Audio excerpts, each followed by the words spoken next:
when you get a win like that and it's a high level game like that? How do you manage going into week 2 in terms of wanting to keep that intensity up and kind of keep the vibes the same? Yeah, I think that's the key, isn't it? Is making sure that you have the same type of intensity that you had leading into Charleston with regard to training, preparation, and then obviously the mentality that we speak about, especially on the road. So we understand that Birmingham is a difficult opponent. They have some top players that we know we have to make sure that we're aware of. But the biggest thing is making sure that we're prepared, and the guys have done a great job coming back this week. You can tell there's no complacency, just because we got a result in Charleston. And I think that becomes really, really important. We're starting to build the understanding of every game matters ultimately come the end of the season. And I think as of right now, this week has been a good week of training and putting ourselves in the best spot possible for Sunday now. I was going to ask about Sunday and how does that change the week for you guys, if at all? Yeah, to be honest, I'm really glad that the game was moved. It ultimately becomes about safety, especially I feel I'm obviously responsible for our group and wanting to make sure that that when we go there, we're going at a time that is safe for the players. So it changed a little bit with regard to what we do in training and when we do it. But from a preparation standpoint, the process stays the same. Obviously without divulging too much, but from Saturday to next week, what are you guys working on, or what did you want to see better from the Charleston game? Yeah, I know we needed to be a little bit better with the ball, but honestly, the focus and the game plan was on our defensive responsibilities going to Charleston, which is why I said after the game I thought the players executed to the T on what we were looking for.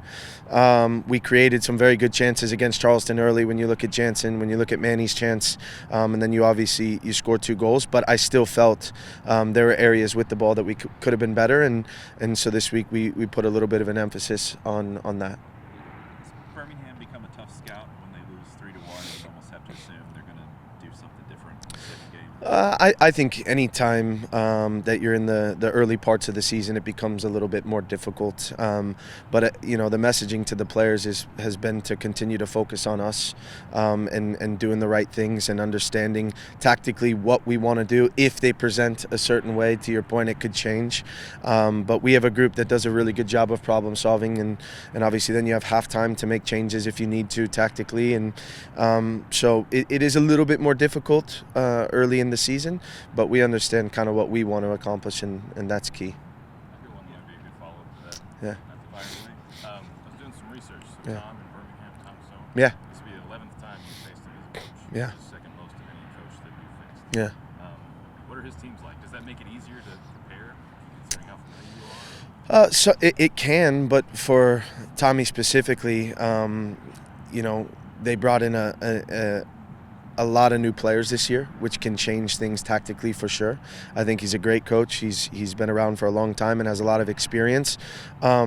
I wouldn't say that it makes it easier because every year is a little bit different.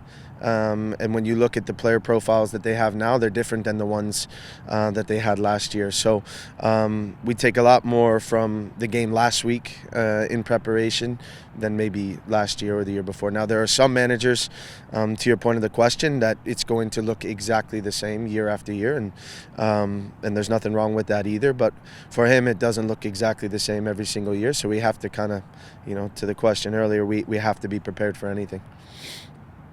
We were talking to Zach before this just about being the one new guy in a pretty established lineup of guys coming back. What did you see him add the other night? And I noticed he comes away with a busted lip. Seems like a really aggressive player. Yeah, I thought he was fantastic. He did everything that we asked him to do. There were moments, he'll be the first to tell you, that we want him to be better with the ball in a couple of the moments that led to opportunities. But as far as covering the ground, working off of Davi, his intensity in the tackle, his intensity to cover the ground, he's been a great addition for us up to this point. And I was really, really happy with the work that he put in against Charleston. And I think it sometimes goes unnoticed because it's just running, but he does a lot of it and he covers a lot of ground, and defensively, when you look at what we limited Charleston to, it's probably been a while since they've had a game where they were limited to the XG that they were against us. So he played a huge role in that. The entire group did, but him specifically, we were really, really happy with.